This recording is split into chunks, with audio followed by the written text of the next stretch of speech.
bonjour à tous. Alors, l'objectif pour moi, c'est d'essayer, comme je l'avais fait pour le droit des contrats, d'aborder avec vous le droit de la responsabilité civile, toujours en respectant le même principe.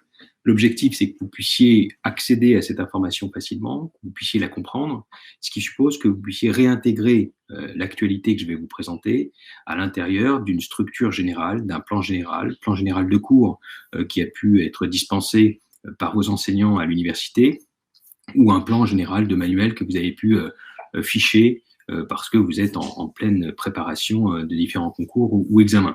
Donc, je vais procéder de la même façon. Je vais essayer avec vous de vous présenter une structure générale, de vous rappeler les principes fondamentaux du droit de la responsabilité civile et à chaque fois, à l'intérieur de cette présentation générale, essayer d'évoquer des questions qui touchent à l'actualité et parfois approfondir certains points qui reviennent assez régulièrement dans le cadre d'examens, voire de dossiers, parce que ce sont des questions récurrentes en pratique. Alors, je vais essayer tout de même, pour que vous ayez un minimum de culture juridique, de vous faire des propos introductifs qui vont vous permettre d'avoir une idée des grands mouvements qui traversent aujourd'hui le droit de la responsabilité. Et ces grands mouvements sont assez intéressants. Alors, au-delà de votre culture juridique personnelle, ça vous permet de mieux comprendre un certain nombre de questions qui pourraient être des questions d'actualité, des questions à la mode, et qui peuvent faire l'objet d'un cas pratique, même s'il n'y a pas de réponse, vous verrez, certaine donnée par le droit positif. Alors, lorsqu'on traite de la responsabilité civile, c'est une matière qui est particulièrement appréciée des sociologues, notamment avec la responsabilité pénale, bien entendu, mais notamment ce qu'on appelle les durkheimiens, qui considéraient que la règle de droit est une forme d'extériorisation des phénomènes sociaux. Et tous les élèves de Durkheim par la suite, des personnes comme Fauconnet par exemple, eh bien, ont appliqué la méthode scientifique de la sociologie à l'étude de certaines règles, notamment la responsabilité pénale essentiellement pour Fauconnet, pour essayer de comprendre les grands mouvements qui traversent la société civile, les valeurs dominantes d'une société. Et donc, il y a dans cette idée que la responsabilité en général, mais la responsabilité civile en particulier en ce qui nous concerne, serait une sorte de miroir de la société civile et permettrait justement d'avoir une sorte de photographie sociale des grands mouvements qui traversent notre civilisation. Alors, qu'est-ce qui caractérise particulièrement la responsabilité civile en droit français, qui, on le verra, suit un mouvement qui est assez proche de la plupart de nos voisins européens et très souvent inspiré des grands mouvements qui ont traversé les systèmes américains, notamment états-uniens. Eh bien, c'est d'abord un mouvement victimologiste. Et ce mouvement victimologiste consiste à dire que la victime est au cœur du dispositif de responsabilité civile. L'ensemble des politiques, à la fois législatives et jurisprudentielles, sont orientées vers la protection de la victime, vers la réparation des préjudices qui ont été causés à la victime. Ce qui a donné lieu au développement de ce que certains, comme Loïc Cadier, ont appelé une idéologie de la réparation, c'est-à-dire essayer à tout prix, notamment dans la jurisprudence qui est la source principale du droit de la responsabilité civile aujourd'hui, eh bien essayer à tout prix de trouver des moyens de faciliter et d'améliorer l'indemnisation des victimes, au prix parfois d'une certaine torsion des notions fondamentales, au prix parfois d'une incohérence jurisprudentielle, et on verra justement que c'est cette volonté politique de la part de la jurisprudence et du législateur de mieux indemniser et d'indemniser plus simplement la victime, qui est à l'origine de certaines atteintes aux principes fondamentaux du droit de la responsabilité civile. Au-delà de ce mouvement victimologiste, qui est un mouvement très fort et qui existe encore aujourd'hui, eh bien, celui-ci s'est accompagné d'un certain nombre de bouleversements en droit de la responsabilité civile, notamment le mouvement d'objectivation de la responsabilité. L'objectivation de la responsabilité se traduit par un déclin de la responsabilité individuelle, par un déclin de la faute comme fondement de la responsabilité. Alors, comment cela se traduit ? Eh bien, il y a eu d'autres fondements que la faute pour justifier la responsabilité, notamment la théorie du risque-profit. C'est celui qui profite d'une activité qui crée un danger et cause un dommage, qui devrait répondre des dommages causés. La théorie du risque-profit, c'est un peu celle qui pourrait justifier par exemple, la responsabilité du commettant du fait du préposé, puisque c'est lui qui profite de l'activité du préposé, et si un dommage est causé, eh bien, il doit répondre des dommages causés par le préposé. Il y a eu la théorie du risque-danger. À partir du moment où je crée un danger, eh bien, il est normal que j'en supporte les conséquences. C'est ce qui justifie, par exemple, aujourd'hui, en tout cas, le régime d'indemnisation des accidents de la circulation. Mais d'une manière générale, on voit bien qu'il y a d'autres fondements à la responsabilité. Je ne vais pas faire toutes les théories, notamment la théorie de la garantie par exemple de Boris Stark, mais il y a toute une école qui est née à la fin du 19e siècle, début 20e, avec notamment Salehi et Josserand, qui ont développé l'idée que la faute ne serait pas le seul fondement de la responsabilité. Il y a donc un certain déclin, un certain recul de la faute, et donc un recul de ce fondement moral du droit à la responsabilité civile, avec un objectif qui est toujours le même, hein, cette fameuse idéologie de la réparation, cette volonté de faciliter et d'améliorer l'indemnisation des victimes, qui justifie parfois eh bien, d'évincer un peu le fondement de la faute pour encourager d'autres fondements permettant de faciliter l'indemnisation de la victime.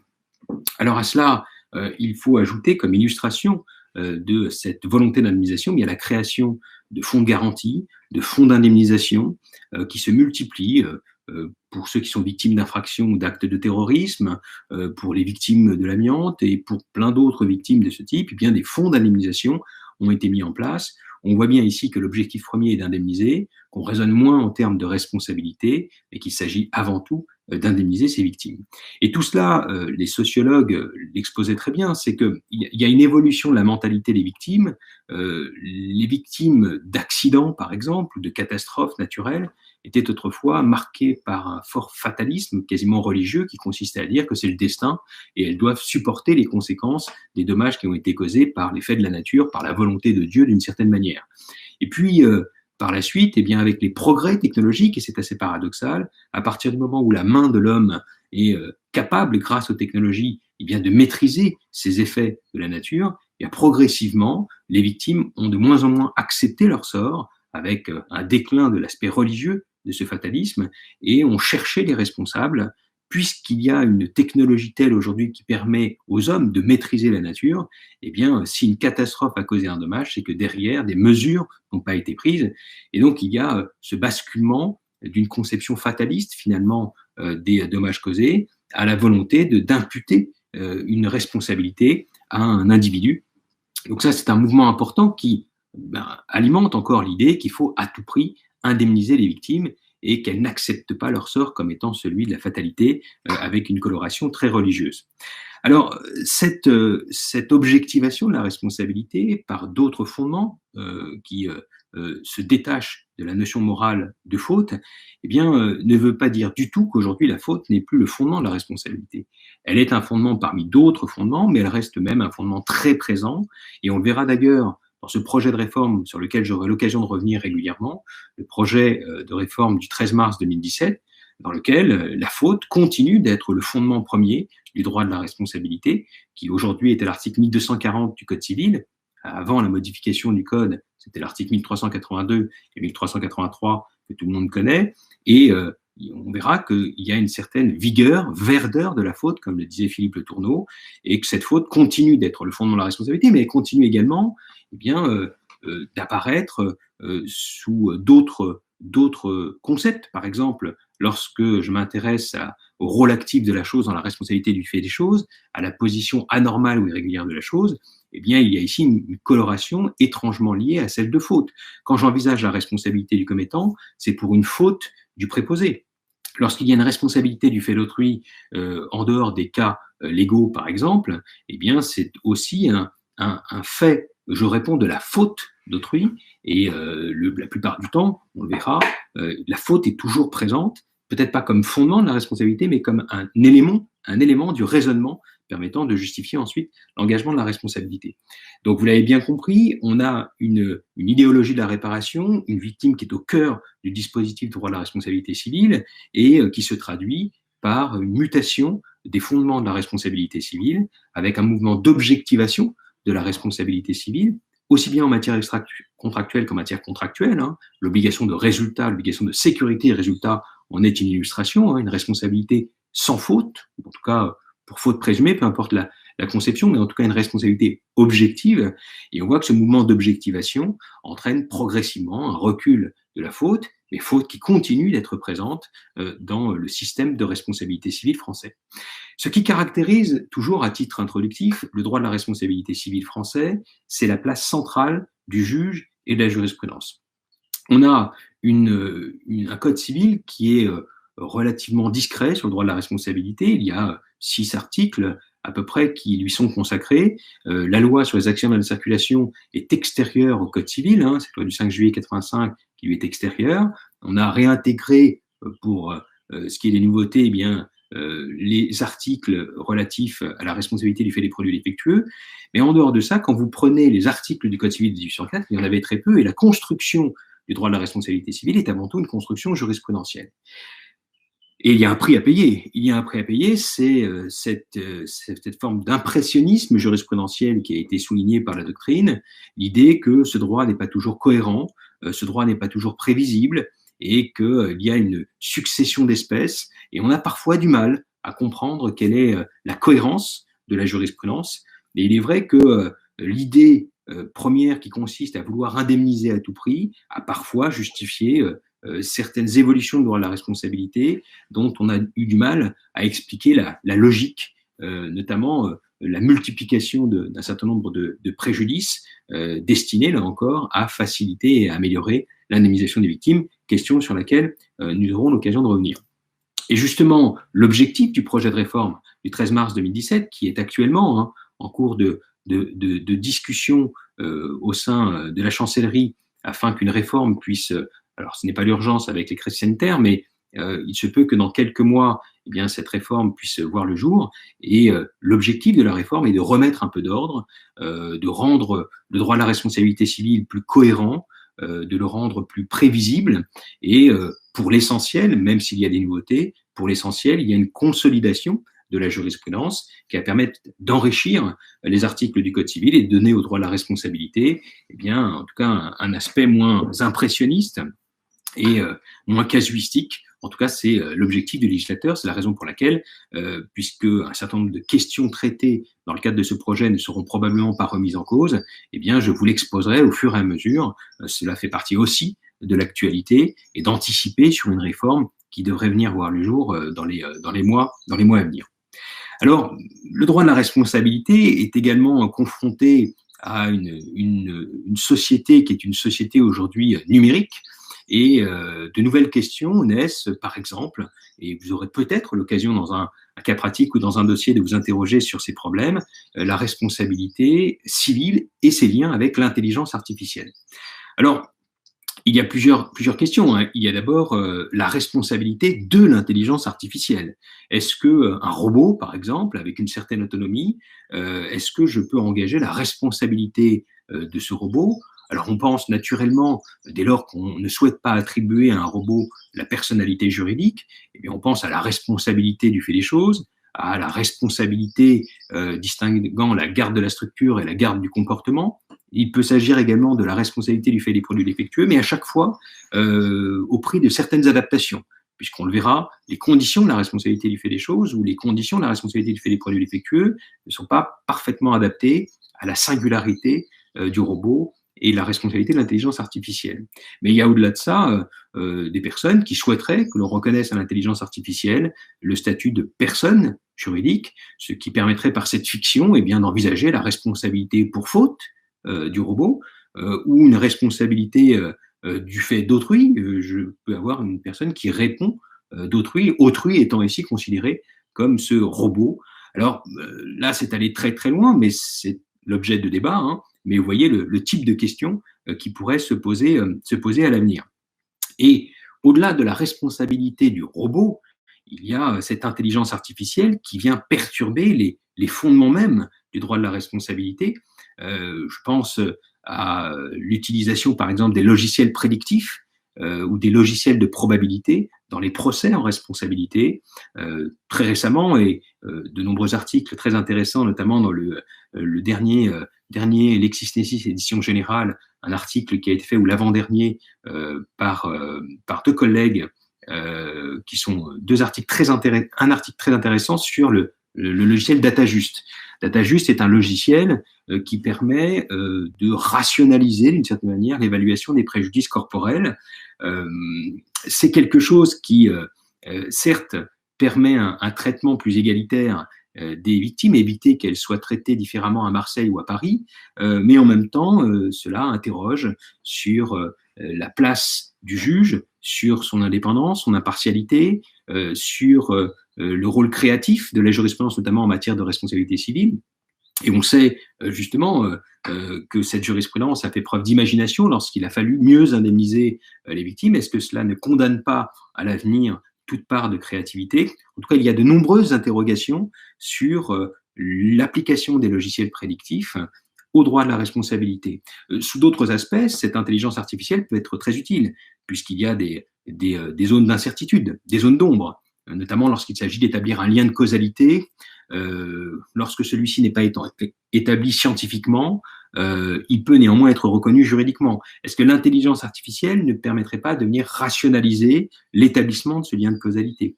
De la même façon, lorsqu'il s'agit de plusieurs personnes qui ont causé un dommage, lorsqu'il s'agit de répartir la charge définitive de la dette entre ces différents potentiels responsables, eh bien, l'intelligence artificielle pourrait aider à une répartition plus équitable, plus rationnelle. Bon, il y a un certain nombre de bienfaits, mais également un certain nombre de dangers. Et voilà l'enjeu de demain également en matière de responsabilité. Vous voyez, il n'y a pas que la responsabilité de l'intelligence artificielle. Il y a la question de savoir comment l'intelligence artificielle va venir perturber, mettre à l'épreuve les fondements même de notre droit à la responsabilité civile. À cela, toujours dans cette idée que la responsabilité civile serait le miroir de la société civile, il y a un certain nombre d'incertitudes scientifiques aujourd'hui. Ces incertitudes scientifiques qui rejaillissent sur les conditions de la responsabilité, je pense en particulier au droit de l'environnement, et on sait combien en la matière, les connaissances scientifiques sont parfois limitées en matière de santé publique, et il faut adapter en conséquence les conditions de la responsabilité civile. On a par exemple mis en place ce principe de précaution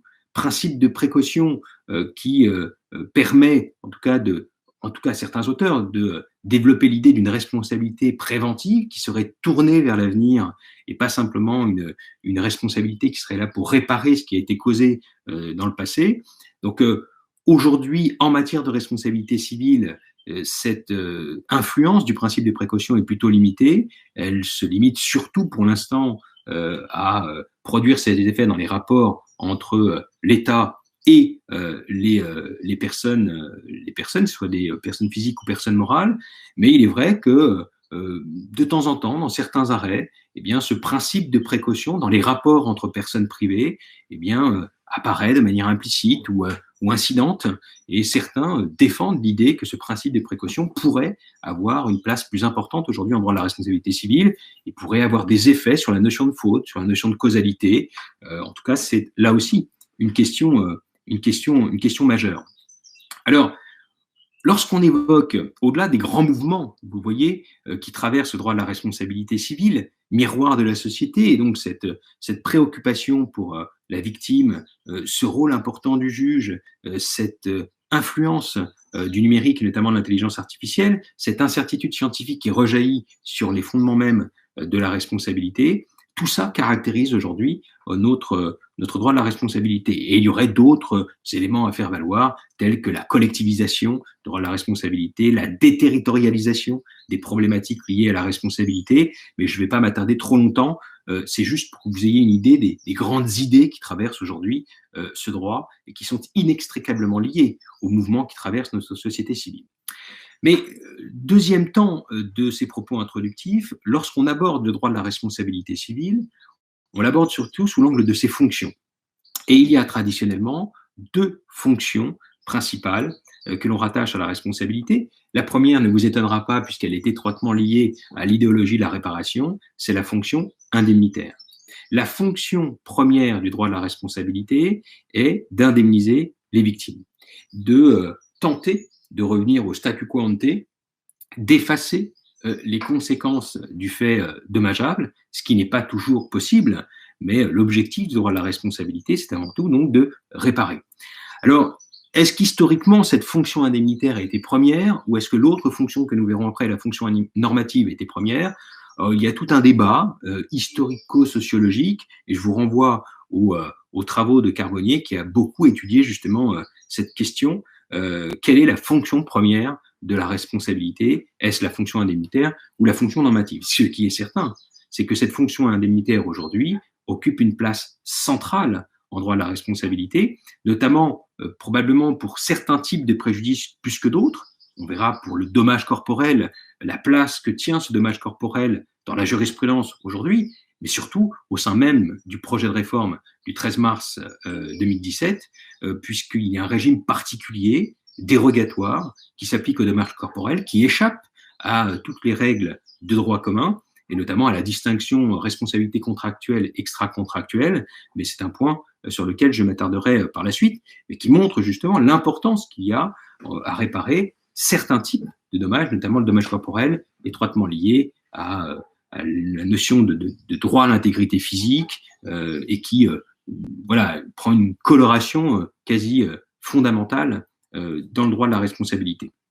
Mais à côté de cette fonction indemnitaire, très importante, on l'a vu, qui justifie le recul de la faute, la mise en place des fonds d'indemnisation et tous les éléments que j'ai évoqués précédemment, il y a une autre fonction de la responsabilité, qui est la fonction normative.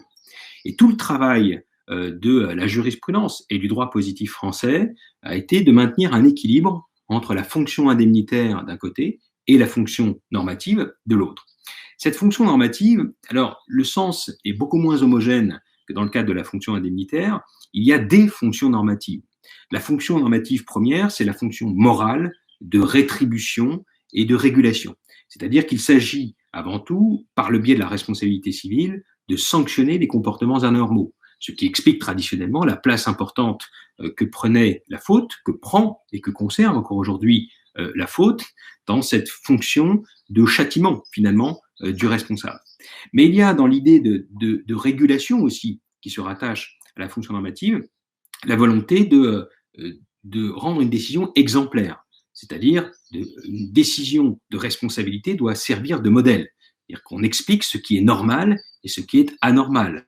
Et ainsi, il y a cette fonction de régulation, il y a une sorte de norme de comportement qui se dégage de la décision de responsabilité, qui constitue un guide pour le citoyen et les différents justiciables.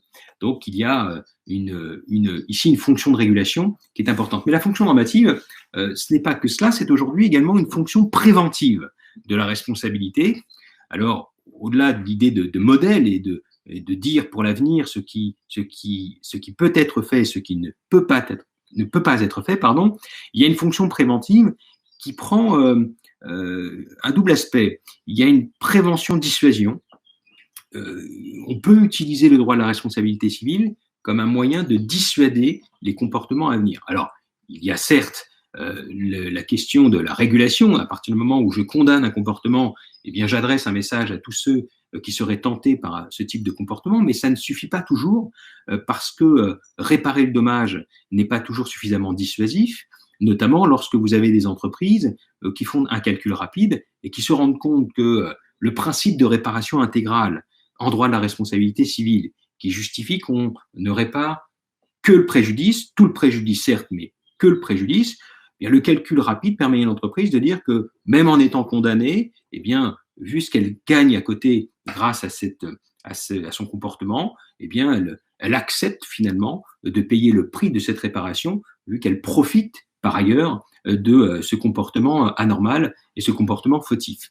Donc l'idée de faute lucrative, finalement, permet en tout cas à ceux qui préparent le projet de réforme, eh bien, de s'interroger sur les moyens de dissuader davantage les personnes d'adopter un comportement anormal. Alors, pour ce faire, on connaît les dommages et intérêts punitifs. Ces dommages et intérêts punitifs qui n'ont plus alors cette fonction de réparation, mais cette fonction de punition, et en même temps l'effet comminatoire d'une punition est de dissuader une personne d'adopter tel type de comportement. Alors cette fonction comminatoire est dissuasive et punitive. Est-ce qu'elle est consacrée en droit français? Alors en tant que telle, on a un arrêt qui avait été rendu dans le cadre du droit international privé à propos d'une condamnation très lourde prononcée aux États-Unis à propos de la mauvaise réparation ou dysfonctionnement ou d'un défaut de conformité d'un navire, et la somme était très élevée, et on a tenté d'obtenir l'exéquatur de cette décision en France.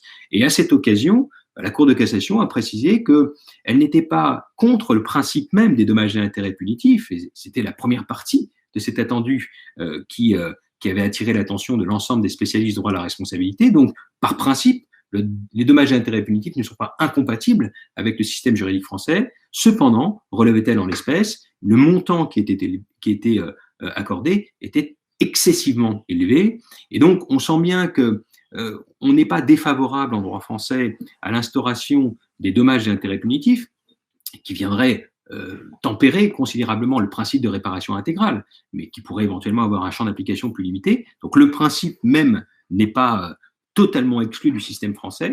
En revanche, ce sont les montants trop élevés, disproportionnés, qui pourraient ne pas être accueillis dans le système juridique français. Mais en attendant que ces dommages et intérêts punitifs puissent être éventuellement consacrés officiellement, puisque certains disent que ces dommages et intérêts punitifs existent déjà en droit français lorsqu'on répare un préjudice moral, on ne répare pas véritablement le préjudice, on punit plutôt l'auteur de ce préjudice moral. C'est l'idée en tout cas de certains. Il ne s'agit pas ici de réparation, mais de dommages et intérêts punitifs déguisés. Mais au-delà de ça, dans le projet de réforme du 13 mars 2017, au sein de l'article 1266-1 de ce projet, il est prévu de lutter contre les fautes lucratives. Vous savez, ces fameuses fautes que j'ai évoquées tout à l'heure, où l'entreprise pourrait faire un calcul rapide qui consiste à dire que même si elle doit indemniser les victimes, eh bien, elle est toujours gagnante. Eh bien, pour dissuader ce type de comportement, on va mettre en place au sein de cet article une amende civile qui viendra justement condamner les fautes lucratives.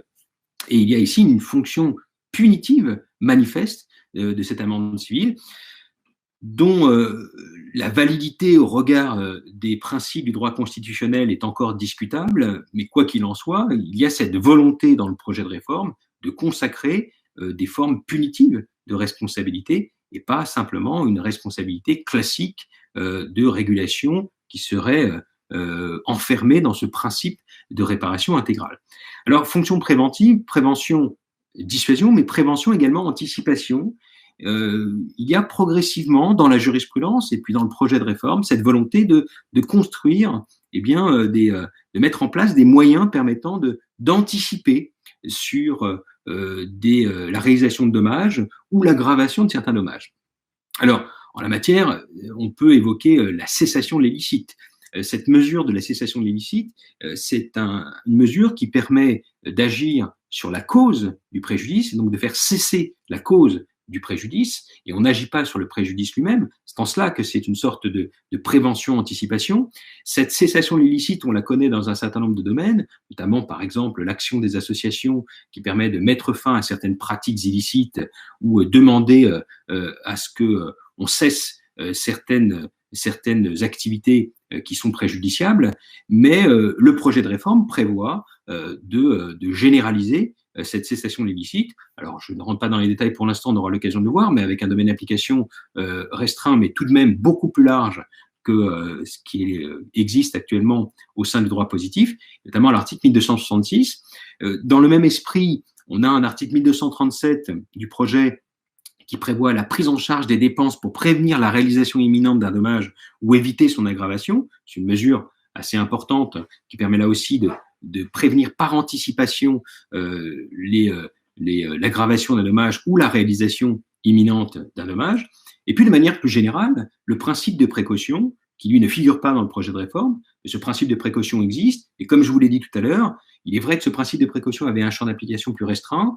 Aujourd'hui, il s'applique en matière d'urbanisme, il s'applique en matière de santé publique, en matière d'environnement. Il est vrai que à l'origine, eh bien, il était là pour, en tout cas, intervenir dans les relations entre l'État et les personnes privées. Et puis, progressivement, certains défendent l'application horizontale du principe de précaution qui pourrait justement être invoqué par un particulier contre une entreprise, par exemple, ou une entreprise contre une autre entreprise.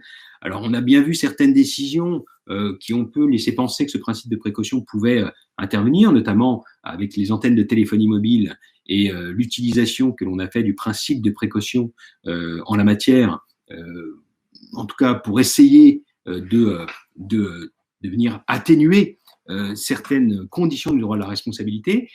Mais il n'y a pas de résultat probant pour l'instant. C'est surtout un principe qui joue dans les rapports entre les autorités publiques et les personnes privées, mais il n'est pas exclu à l'avenir que ce principe puisse se développer et avoir des incidences plus substantielles sur les conditions de la responsabilité. Je ne crois pas que ce soit sa raison d'être première, mais en tout cas, c'est l'idée qui est développée par certains. Quoi qu'il en soit, cet exemple du principe de précaution entre dans cette idée de fonction préventive, prévention par anticipation, et qui vient enrichir les fonctions normatives de la responsabilité. Puis enfin, et je finirai par là pour ces propos introductifs, il y a dans les fonctions normatives d'autres fonctions plus originales qu'on peut rattacher aux fonctions normatives. Par exemple, la fonction créatrice du droit de la responsabilité civile.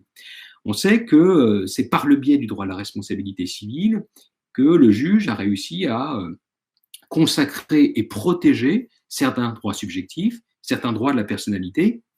Pour ne prendre qu'une illustration parmi d'autres, c'est l'atteinte à la vie privée. Cette atteinte à la vie privée a d'abord été protégée et finalement a été construite, cette protection de la vie privée, par le biais de l'article 1382 de l'époque, 1240 aujourd'hui, alors que il n'y avait pas l'article 9 du Code civil. C'est donc la jurisprudence qui a utilisé le droit de la responsabilité pour protéger et finalement progressivement consacrer un tel droit au respect de la vie privée, aujourd'hui protégé par l'article 9 du Code civil. On a également, dans cette fonction créatrice, finalement aussi, au-delà, et c'est la fonction normative, une fonction complétive du droit de la responsabilité, lorsque le législateur n'a pas réglé la question, n'a pas voulu prendre position, eh bien c'est la jurisprudence qui, par le biais du droit de la responsabilité, est venue combler le vide. On pense en particulier aux troubles anormaux du voisinage, fondés sur l'article 544 et 1382 du Code civil, pour progressivement devenir un régime autonome, un principe général du droit, selon lequel nul ne peut causer de troubles anormaux du voisinage. Et on voit comment on est passé, là aussi, par le canal de la responsabilité pour venir combler un vide laissé par le législateur. Et puis, il y a aussi une fonction très importante du droit de la responsabilité qu'il ne faut absolument pas négliger, c'est la fonction symbolique du droit de la responsabilité civile, fonction symbolique de certains de ces éléments. Par exemple, la responsabilité pour faute. Cette responsabilité pour faute, certains y sont très attachés pour des raisons morales, une conception particulière du droit de la responsabilité. On sait tous les débats qu'il y a eu, par exemple, dans le cadre du divorce pour faute, lorsqu'on a voulu supprimer les dommages et intérêts en cas de faute, eh bien, il y a eu tout un débat sur les bienfaits de cette faute, de cette reconnaissance de responsabilité, à la fois pour l'auteur de la faute et pour la victime. Bon, ce qui montre bien justement que ce que disait Philippe Rémy, dire de la faute qu'elle est un petit catéchisme à elle seule, c'est cet attachement qu'ont certains auteurs, une partie de la doctrine, à cette fonction morale de la responsabilité symbolisée par la condition de faute. Alors, au-delà de cela, la fonction symbolique, c'est aussi la fonction symbolique du procès en responsabilité. Ce procès en responsabilité permet, au-delà de la recherche de la vérité, qui est importante pour les victimes, eh bien également à la victime d'être reconnue dans son statut de victime, ce qui est important. Donc, on peut lui proposer une indemnisation plus intéressante encore que ce qu'elle aurait pu obtenir dans le cadre d'un procès, mais souvent, les victimes refusent parce qu'elles ont besoin, c'est l'effet prophylactique du procès en responsabilité, elles ont besoin de retracer finalement les différents événements, de retrouver, de rechercher une vérité et d'être reconnues dans leur statut de victime. C'est quelque chose qu'on observe beaucoup dans les études de sociologie de la responsabilité. Il y a notamment très souvent dans le procès de responsabilité la volonté d'utiliser le procès comme une tribune, forme de démocratie judiciaire, de démocratie contentieuse pour débattre de questions dont les pouvoirs publics ne veulent pas débattre à l'Assemblée. Je pense à toutes ces questions sur les OGM, sur les questions environnementales. Souvent, le procès en responsabilité, et grâce au relais des médias, a été utilisé comme une tribune permettant de lancer un débat démocratique qui faisait défaut dans les assemblées parlementaires. Et puis le procès en responsabilité, il ne faut pas oublier, comme le disait Frédéric Zenati, le procès est un lieu du social. c'est ici qu'on met à l'épreuve les valeurs de la société.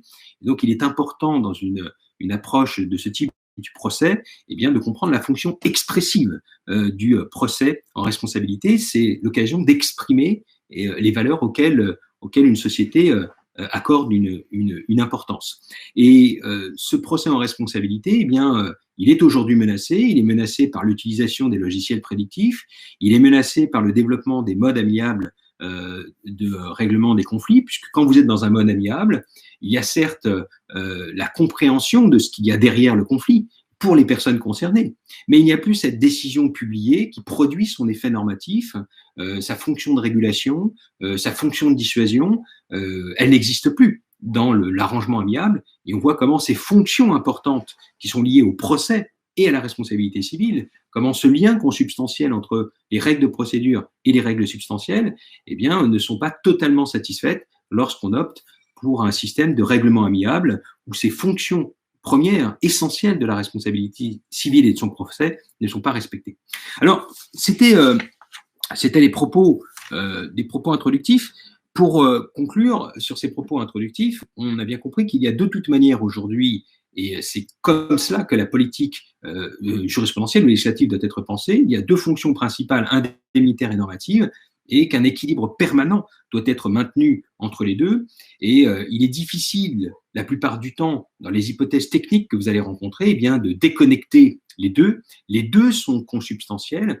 Et d'ailleurs, il y avait une formule de Paul Ricoeur qui était assez explicite en la matière sur le lien inextricable qui unit la fonction normative et la fonction indemnitaire. Il disait que la fonction indemnitaire, poussée à l'extrême, révèle la résurgence sociale de l'accusation.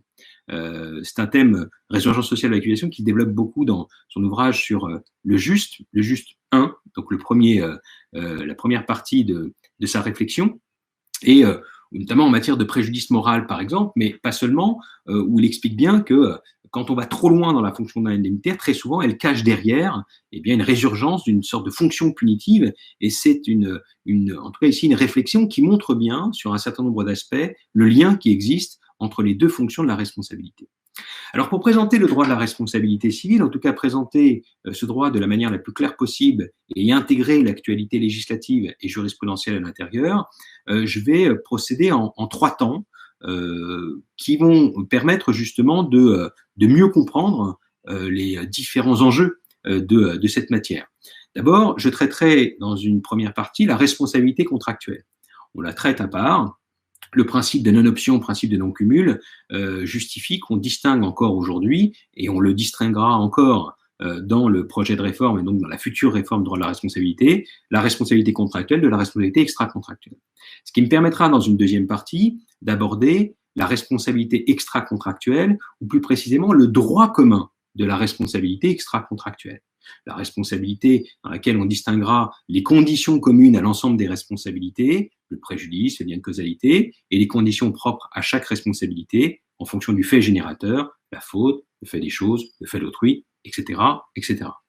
Et la troisième partie portera sur les régimes spéciaux et les responsabilités professionnelles. Les régimes spéciaux, c'est-à-dire le régime d'indemnisation des accidents de la circulation, la responsabilité du fait des produits défectueux.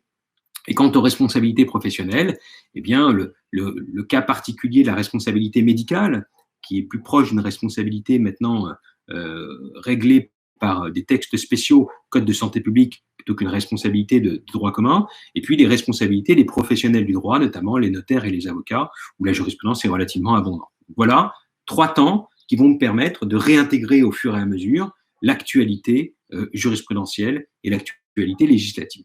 Alors, on va commencer tout de suite par la responsabilité contractuelle. Lorsqu'on aborde la question de la responsabilité contractuelle, il y a une première interrogation, mais qui n'est pas purement théorique, vous allez comprendre, qui est de savoir si la responsabilité contractuelle est un vrai ou un faux concept. Qu'est-ce que cela signifie ? Il fut un temps, et l'idée est encore défendue aujourd'hui, où certains pensaient que la responsabilité contractuelle était un faux concept. Le contrat n'est pas une question de responsabilité. Dans le contrat, il est question d'exécution ou d'inexécution. Et il n'est pas question de réparer quoi que ce soit. S'il s'agit de réparer des préjudices causés, eh bien, cela relève de la responsabilité extra-contractuelle. Dans le contrat, il faut simplement se demander s'il y a eu exécution, et s'il n'y a pas eu exécution, il faut une exécution par équivalent ou une exécution en nature, mais les conditions de la responsabilité n'ont pas lieu d'être. C'est la position de l'école de Poitiers, notamment avec Philippe Rémy. Il y a des personnes comme Denis Talon ou Philippe Le Tourneau qui ont également défendu cette idée selon laquelle il n'y a pas de responsabilité contractuelle. Mais techniquement, quelle est la conséquence première? Eh bien, c'est de savoir si, par exemple, dans le cadre d'un dommage causé au sein d'un contrat, est-ce qu'il faut que je prouve un préjudice en plus de l'inexécution? Parce que si je dois prouver un préjudice pour obtenir réparation au sein du contrat, c'est qu'il y a bien de la responsabilité contractuelle. En revanche, si on considère que tout est question d'exécution ou d'inexécution, je n'ai pas à prouver en plus de l'inexécution un préjudice pour obtenir satisfaction dans le cadre du contrat. Et ce que j'obtiendrai ne sera pas une réparation, mais une exécution soit en nature, soit par équivalent. Alors, la plupart des auteurs, et je fais partie de cette catégorie, mais considèrent qu'il y a en réalité dans le contrat deux séries de questions. Parfois, dans le contrat, il est question d'exécution ou d'inexécution. Et il peut, dans le contrat, y avoir des questions qui relèvent de la réparation, et donc de la responsabilité contractuelle. Tout dépend justement des demandes qui ont été formulées et de la question qui est posée, mais on ne voit pas pourquoi la responsabilité contractuelle devrait être exclue du contrat. Et d'ailleurs, c'est la position que retient la jurisprudence après une période trouble où certains arrêts, effectivement, avaient dispensé de la preuve d'un préjudice pour un problème d'exécution ou d'inexécution. Eh bien, on a, dans les arrêts les plus récents, notamment un arrêt de la première chambre civile du 22 novembre 2017, à propos duquel il y avait un défaut de conformité dans la livraison d'un bateau, et la personne avait demandé des dommages et intérêts, et les juges, notamment de la Cour de cassation, avaient considéré que cette demande ne pouvait aboutir, puisque pour pouvoir obtenir réparation et l'obtention de dommages et intérêts, il fallait prouver l'existence d'un préjudice. Donc, si la demande formulée par le co-contractant, eh bien, c'est une demande en réparation, la Cour de cassation n'a pas du tout exclu la possibilité d'une réparation. Elle dit que cette réparation est conditionnée par l'établissement d'un préjudice, ce qui confirme que la responsabilité contractuelle n'est pas un faux concept, ou en tout cas pour la jurisprudence, eh bien, la responsabilité contractuelle est un vrai concept, indépendamment des développements très stimulants intellectuellement faits par ces auteurs qui défendent justement l'absence de responsabilité contractuelle. Alors, que pensez-vous de la clause de liquidated damages? Dans quel cadre? Parce qu'il faudrait que ça soit... il faudrait que vous me donniez plus de précision. Si vous avez plus de précision dans votre question, je vous y réponds, j'y réponds sans problème. Donc, je vous laisse le temps de me détailler la nature de votre question et je vous y réponds. En attendant, je continue. Donc, on a donc bien un principe de responsabilité contractuelle. Maintenant, on verra que dans le projet de réforme du 13 mars 2017, cette responsabilité contractuelle, elle est consacrée. On a toujours deux ordres de responsabilité, la responsabilité contractuelle et la responsabilité extra-contractuelle, avec des conditions différentes, des conditions communes et des conditions différentes, avec néanmoins un traitement distinct de certains dommages, du dommage corporel, qui lui transcende d'une certaine manière la distinction contractuelle et extra-contractuelle. Il va faire l'objet d'un traitement spécifique au sein du projet de réforme du 13 mars 2017. Alors, passons donc maintenant aux différentes étapes du raisonnement lorsque vous êtes dans le cadre d'une responsabilité contractuelle. Quand vous avez un dossier ou lorsque vous êtes dans le cadre d'un exercice pratique, il ne faut rien oublier des étapes du raisonnement pour ne pas passer à côté d'une question fondamentale. Le premier temps de la réflexion, c'est d'abord le principe du non-cumul, principe de non-option, et c'est le premier point qu'on va aborder ensemble. Ensuite, ce qu'il faudra faire, c'est vérifier si les conditions de la responsabilité contractuelle sont réunies, ce qui suppose un contrat, l'inexécution d'une obligation, fautive ou non, et puis un préjudice qui est simplement prévisible, qui peut être indemnisé. Et puis, la dernière question, ce sont les questions d'exonération, soit les causes d'exonération, soit les clauses d'exonération. Et pour les clauses d'exonération, on verra les différents principes et les limites. Et pour les causes d'exonération, eh bien, force majeure et faute de la victime, avec des arrêts très intéressants sur la faute de la victime, notamment dans le transport ferroviaire. Donc, la clause qui permet de prévoir un montant préfixe indemnitaire en cas d'une exécution contractuelle précisée. Dans cette hypothèse, oui, alors la clause de liquidité de dommages, quelle différence faites-vous avec cette clause d'indemnisation forfaitaire qui est très variable et la clause pénale? Est-ce que pour vous, il y a une différence ou pas?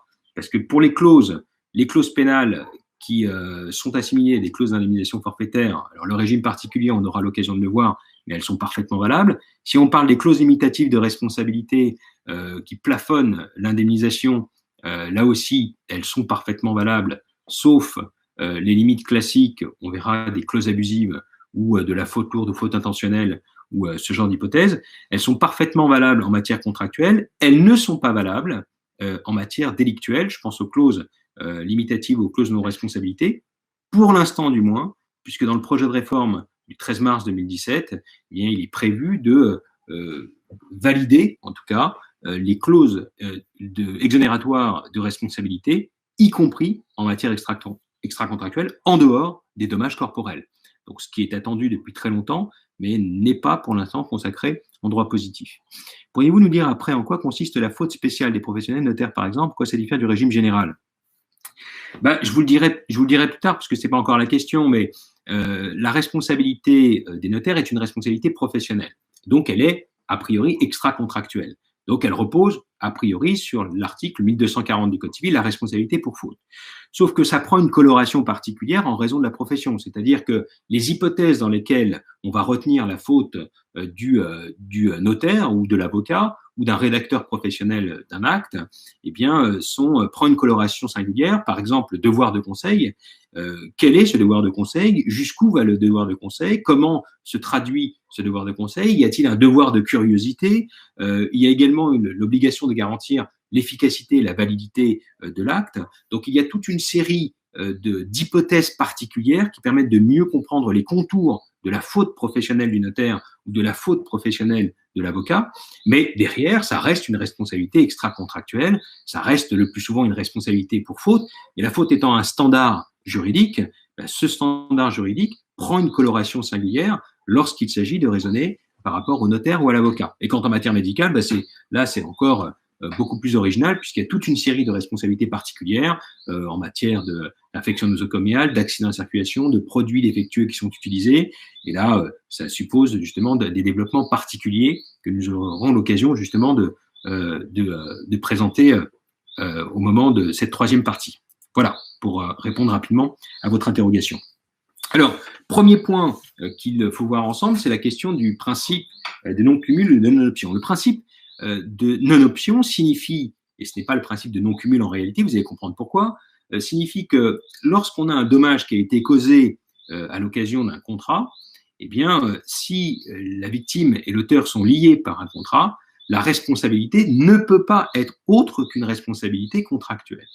Alors, l'idée justement d'une sorte d'exclusivité de la responsabilité contractuelle dès lors que la victime et l'auteur sont liés par un contrat, cette idée, elle est notamment justifiée par la volonté de respecter la prévisibilité des parties, notamment entre elles, souvent, il peut exister une clause limitative de responsabilité ou d'autres clauses de ce type qui sont assimilées à des clauses limitant la responsabilité, et c'est dans le respect de cette prévisibilité eh bien, qu'on justifie ce principe de non-option. Donc, dès lors que je suis lié par un contrat, la responsabilité que je souhaite engager contre le co-contractant ne peut pas être autre qu'une responsabilité contractuelle avec toutes les spécificités de cette responsabilité. Ce principe de non-cumul, plutôt vous le voyez, de non-option, parce que le non-cumul laisserait entendre que vous avez le choix entre les deux, mais vous ne pouvez pas les cumuler. Pas du tout. C'est un principe de non-option. Vous ne pouvez pas choisir autre chose que la responsabilité contractuelle. Ce principe continue d'exister aujourd'hui. Il figure également au sein du projet de réforme du 13 mars 2017 et il n'est pas remis en cause. En revanche, il est vrai qu'il y a un certain nombre de tempéraments. Des tempéraments d'abord qui s'expliquent par des situations singulières. Par exemple, si je prends la question des accidents de la circulation et la loi du 5 juillet 1985, la loi du 5 juillet 1985 eh bien, suppose un véhicule terrestre à moteur impliqué dans un accident de la circulation et à aucun moment elle ne s'interroge sur l'existence ou non d'un contrat. Donc, les conditions sont totalement autonomes. Un VTM, véhicule terrestre à moteur, impliqué dans un accident de circulation, cela suffit pour justifier l'application exclusive de la loi du 5 juillet 85, indépendamment de l'existence d'une relation contractuelle. Même chose pour les produits défectueux. La responsabilité du fait des produits défectueux ne tient pas compte de l'existence éventuelle d'un contrat, et donc le principe de non-cumul ici, de non-option, n'a pas lieu de jouer. On a d'autres hypothèses qui s'expliquent de manière plus singulière. Par exemple, lorsqu'il y a un dol ou une violence dans un contrat, on sait qu'on peut demander, quand on est victime du dol ou de cette violence, l'annulité et ou des dommages et intérêts en engageant la responsabilité pour faute, tout simplement, sur le fondement de 1240 du Code civil, du co-contractant. Et pourtant, on a un contrat. Et d'ailleurs, parfois, on peut ne pas demander la nullité et demander les dommages et intérêts sur le fondement de l'article 1240 du Code civil. Alors, comment expliquer que le contrat soit maintenu, que je n'en demande pas la nullité, et qu'en même temps, j'engage une action en responsabilité extra-contractuelle alors qu'il existe un contrat? Eh bien, cela s'explique historiquement par la nature du dol et de la violence. Le dol et la violence sont à l'origine des délits civils. Et donc, à l'origine, ils fondaient des actions en responsabilité extra-contractuelle, pour faire simple. Et c'est au moment de la Renaissance qu'ils sont également devenus des vices du consentement. Et ils ont conservé cette double nature qui explique justement l'autonomie des deux actions. Il y a l'action en nullité pour l'aspect vice du consentement, l'action en responsabilité extra-contractuelle sur le fondement de l'article 1240 du Code civil, parce que le dol est en soi un délit civil, la violence est en elle-même un délit civil, et donc ça permet justement d'expliquer pourquoi, malgré l'existence du contrat, eh bien la responsabilité reste extra-contractuelle. Voilà. Dans le cas d'une erreur judiciaire ou le préjudice moral et économique de l'innocent condamné à tort, comment expliquer que les juges sont exonérés de toute faute personnelle et professionnelle?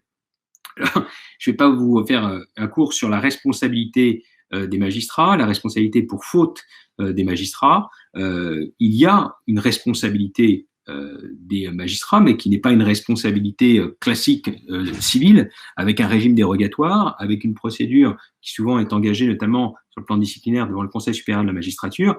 Mais là, c'est un tout autre domaine, une toute autre question, et donc ça ne rentre pas dans le programme, en tout cas, de la responsabilité civile, et encore moins dans le programme de ceux qui passent le CRFPA. Mais il y a une responsabilité pour une faute caractérisée du juge, très difficile à mettre en œuvre, mais c'est aussi une garantie de son indépendance. Il ne sera jamais, en tout cas, responsable du fond de sa décision. Il pourrait être responsable d'un comportement, mais qui n'a rien à voir avec le fond de sa décision. Et ça, c'est un gage d'impartialité et d'indépendance de la magistrature. Alors, ce n'est pas parce que le contrat est nul que la responsabilité contractuelle est justifiée pour dol et l'erreur. Je viens de répondre à votre question, puisque dans l'hypothèse de la responsabilité en matière de dol ou de violence, il y a des cas où on ne demande pas la nullité, parce que les deux actions sont autonomes. Et dans les affaires où on n'a pas demandé la nullité, la responsabilité n'en restait pas moins une responsabilité fondée sur la faute, l'article 1240. Et ce n'est pas la nullité qui explique justement, par son effet effectivement extinctif et rétroactif, qui aurait pu expliquer que l'action soit de nature extra-contractuelle. Non, puisqu'on a plein d'affaires où la nullité n'a pas été demandée et on a uniquement demandé des dommages et intérêts. C'est l'histoire même du dol et de la violence qui explique la responsabilité extra-contractuelle, délit civil au début, et à la Renaissance, on va venir greffer le vice du consentement, et comme il constitue les deux à la fois, eh bien on a deux actions autonomes pour répondre à ces deux situations, vice du consentement et délit civil. Alors je continue sur ce principe de non-cumul, je voudrais au moins finir le principe de non-cumul avec vous aujourd'hui. Principe de non-option est donc la responsabilité contractuelle dès lors qu'il y a un contrat. Il y a un certain nombre de tempéraments. D'abord, on a une hypothèse qu'on a déjà vue ensemble, et donc je n'insisterai pas, c'est sur le principe d'identité entre faute contractuelle et faute délictuelle. Vous vous rappelez, on avait vu, lorsque j'avais présenté l'effet relatif des conventions dans le cadre de l'actualité sur le droit des contrats, je vous avais expliqué qu'il y avait une jurisprudence qui était née d'un arrêt de l'Assemblée plénière du 6 octobre 2006, qui avait considéré que tout manquement contractuel eh bien, pouvait fonder une action en responsabilité contractuelle. Donc, dès lors que dans un contrat, j'avais une personne qui avait manqué à ses obligations, que ce soit, alors disons, une faute contractuelle pour faire simple, eh bien, un tiers qui avait été victime de cette inexécution fautive pouvait engager la responsabilité extra-contractuelle du co-contractant, et il n'avait pas à prouver une faute délictuelle distincte du manquement contractuel. Donc le manquement contractuel suffisait à fonder l'action extra-contractuelle du tiers qui avait été victime de cette inexécution fautive. Donc, c'est un principe qui a été contesté, discuté, notamment par la doctrine. Donc, j'ai déjà évoqué cette question et je l'ai déjà développée, donc je vous y renvoie dans les autres vidéos sur Facebook Direct qui sont encore accessibles.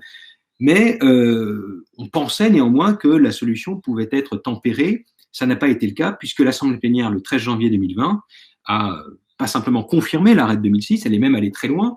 Elle a considéré que tout manquement, mais vraiment tout manquement contractuel, même le manquement à une obligation de résultat, eh bien, c'est une responsabilité sans faute, eh bien, pouvait fonder une action en responsabilité extra-contractuelle d'un tiers. Donc, ça, c'est quand même une atteinte considérable au principe de l'effet relatif des conventions, puisque vous allez avoir un tiers qui va bénéficier de l'action en responsabilité extra-contractuelle, qui n'aura pas à prouver de faute contractuelle et qui peut même bénéficier finalement d'une obligation de résultat tirée d'un contrat auquel il n'a pas été partie, premier inconvénient, puis surtout, il n'en supporte pas les conséquences. Parce que sa responsabilité étant une action en responsabilité extra-contractuelle, s'il y a une clause limitative de responsabilité dans les rapports entre les contractants, elle est inopposable au tiers. Donc finalement, pour lui, eh bien, il aura le beurre et l'argent du beurre, puisqu'il va permettre, ça va lui permettre d'engager une action en responsabilité sans avoir à prouver de faute distincte et sans subir les effets d'une clause limitative de responsabilité. Alors sachez que dans le projet, et j'avais eu l'occasion de vous l'expliquer, dans le projet du 13 mars 2017, on prévoit justement de supprimer cette jurisprudence, de remettre en cause cette jurisprudence, puisque le tiers, dans l'hypothèse que j'ai évoquée, aura une option, soit invoquer la responsabilité extra-contractuelle, mais alors dans ce cas-là, il devra prouver une faute délictuelle distincte du manquement contractuel, soit invoquer le manquement contractuel, et donc engager une action en responsabilité contractuelle, mais il devra alors supporter les effets des clauses qui figurent au sein de ce contrat. Donc ça permet de trouver une solution équilibrée, qui vient d'ailleurs du projet Catala, qui a fortement inspiré le projet de réforme du 13 mars 2017. Alors ça, c'est pour l'hypothèse, justement, le premier tempérament à cette idée qu'il y aurait un principe de non-option en matière contractuelle, extra-contractuelle. Mais surtout, ce principe de non-option connaît un tempérament important dans d'autres hypothèses que celles que j'ai évoquées tout à l'heure, hein, c'est-à-dire toutes ces hypothèses de dol, violence, accident de la circulation, produit défectueux. C'est surtout là qu'on voit que le principe de non-option n'est pas toujours respecté. Alors, il y a dans les conditions de la responsabilité, et je vais peut-être évoquer en tout cas la première condition, les conditions de la responsabilité, donc le deuxième temps de cette réflexion, il y a différentes conditions qui doivent être réunies, qui doivent être vérifiées. Un contrat, l'inexécution d'une obligation et un préjudice prévisible. Alors on va justement essayer de revenir sur ces trois éléments. Alors il y a d'autres choses que je pourrais évoquer, hein, mais je reprends celle-ci parce que ce seront les questions les plus importantes. D'abord, la question du contrat. Pour pouvoir engager une action en responsabilité contractuelle, évidemment, il faut un lien contractuel entre l'auteur du dommage et la victime. Alors, cette conception du lien contractuel est plus ou moins souple. Et je vais, pour finir, évoquer le cas des chaînes de contrats. Quand on a affaire à une chaîne de contrats, c'est une hypothèse que vous devez bien connaître et bien maîtriser, parce qu'elle est assez fréquente, et on aura justement l'occasion de voir un arrêt qui porte sur le préjudice prévisible et l'existence d'une chaîne de contrats. Mais la chaîne de contrats, il y en a de plusieurs sortes. Il y a ce qu'on appelle d'abord les chaînes translatives homogènes, et je dirais translatives au sens strict et homogènes. Premier exemple, vous avez une voiture qui est vendue par un fabricant au profit d'un premier acquéreur. Le premier acquéreur revend la voiture à un sous-acquéreur. On s'arrête là. Dans ce cas-là, vous avez une chaîne qui est homogène parce que vous avez des contrats de même nature qui ont été conclus dans cette chaîne, parce que le dernier de la chaîne, le sous-acquéreur, est la victime, et le premier fabricant est éventuellement l'auteur du fait à l'origine du dommage. Donc, vous avez une chaîne homogène parce que vous avez deux contrats de vente, donc deux contrats de même nature, et une chaîne translative au sens strict parce que elle transfère la propriété d'une chose dans le premier contrat et on transfère la propriété de la même chose dans le deuxième contrat.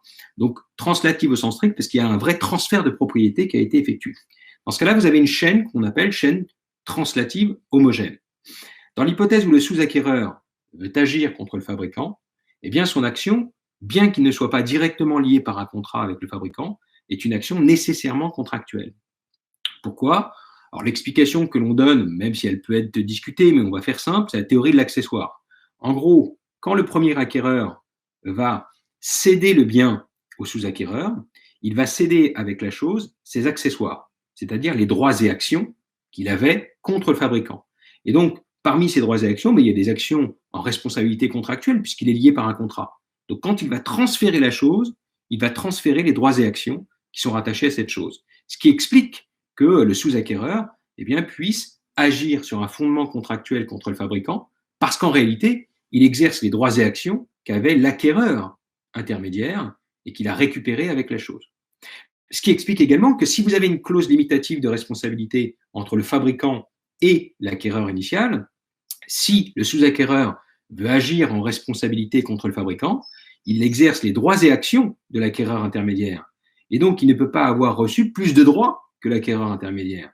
Et donc, s'il y a une clause limitative, elle sera opposable au sous-acquéreur qui ne fait en réalité qu'exercer les droits et actions de l'acquéreur intermédiaire. Donc, dans ce cas-là, arrêt Lamborghini civil 9 octobre 1979, l'action qui est exercée contre le fabricant dans une chaîne translative homogène est une action nécessairement contractuelle avec l'explication que je vous ai donnée, la théorie de l'accessoire. Il y a une autre chaîne translative homogène, mais là c'est translative au sens large.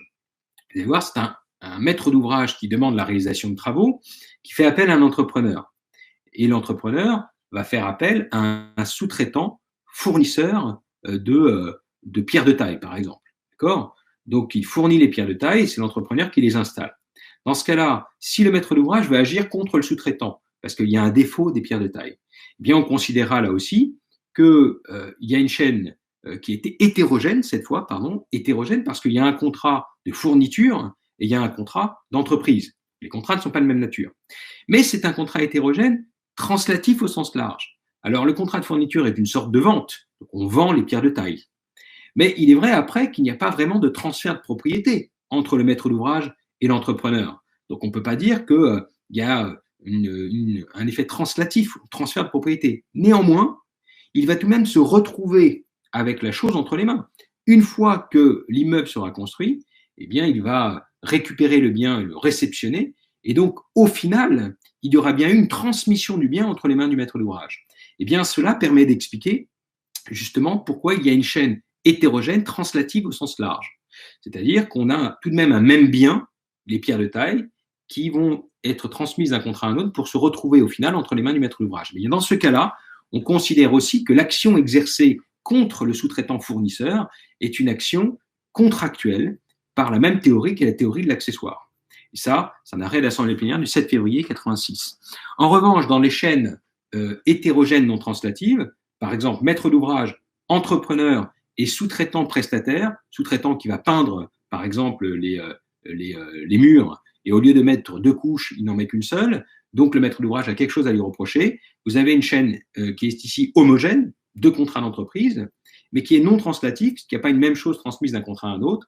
Et dans ce cas-là, c'est l'arrêt Besse, 12 juillet 91, assemblée plénière, l'action est extra-contractuelle, puisque ici, vous ne pouvez pas dire que la chose a été transmise d'un contrat à un autre, puisqu'il n'y a aucune chose qui est concernée, puisque le sous-traitant est un prestataire de service. Donc, dans ce cas précis, c'est une action qui sera extra-contractuelle. Pourquoi je vous expose cette hypothèse par laquelle je finis? Pour vous dire que certes, il faut en principe être lié par un contrat pour pouvoir bénéficier de la responsabilité contractuelle, mais il faut savoir que dans certaines hypothèses, les chaînes homogènes translatives et les chaînes hétérogènes translatives au sens large, dans ce cas-là, 9 octobre 79, 7 février 86, l'action est contractuelle par la théorie de l'accessoire. En revanche, arrêt Besse, 12 juillet 91, dans les chaînes non translative, maître d'ouvrage, entrepreneur, sous-traitant, prestataire, et bien dans ce cas-là, la responsabilité est extra-contractuelle, puisqu'il n'y a pas une même chose transmise d'un contrat à un autre qui pourrait justifier la transmission des droits et actions avec la chose et fonder ainsi la responsabilité contractuelle. Voilà en quelques mots, mais vous pourrez revoir la vidéo, et bien cette question des chaînes de contrat qui est très importante, vous le voyez, puisque ça conditionne ensuite votre raisonnement, et donc vous devez faire très attention dans ce genre d'hypothèse à choisir le bon fondement de la responsabilité. Alors, sur cette première condition du contrat, eh bien, on aura l'occasion de revenir sur cette question avec les conventions d'assistance bénévole, avec le cas du contrat, notamment en matière de transport et la délimitation dans le temps de ce contrat de transport qui pose problème. Et puis, ça vous permettra d'avoir une idée un peu plus claire des difficultés que vous pourriez rencontrer lors de cette première condition. Et puis, on continuera avec la deuxième condition sur l'inexécution des obligations. Quelle obligation? Est-ce qu'il faut une faute en plus de l'inexécution ou pas? Comme en distinction obligation de moyen de résultat, est-ce qu'elle a disparu avec la réforme de 2016 sur la réforme du droit des obligations? Toutes ces questions-là, on aura l'occasion de les revoir et on approfondira notamment la question du préjudice prévisible sur lequel vous avez un arrêt de 2020 très intéressant et la question également de la responsabilité du transporteur ferroviaire parce qu'il y a un arrêt du 11 décembre 2019 très intéressant sur l'application de l'article 11 du règlement européen et qui bouleverse un peu les principes de la responsabilité en la matière. Mais ce sont des points que j'aurai l'occasion d'aborder avec vous. Voilà, je vous remercie de votre attention. Je vous souhaite une bonne journée, une deuxième journée de déconfinement en prenant toujours les précautions nécessaires et je vous dis à très bientôt. Au revoir.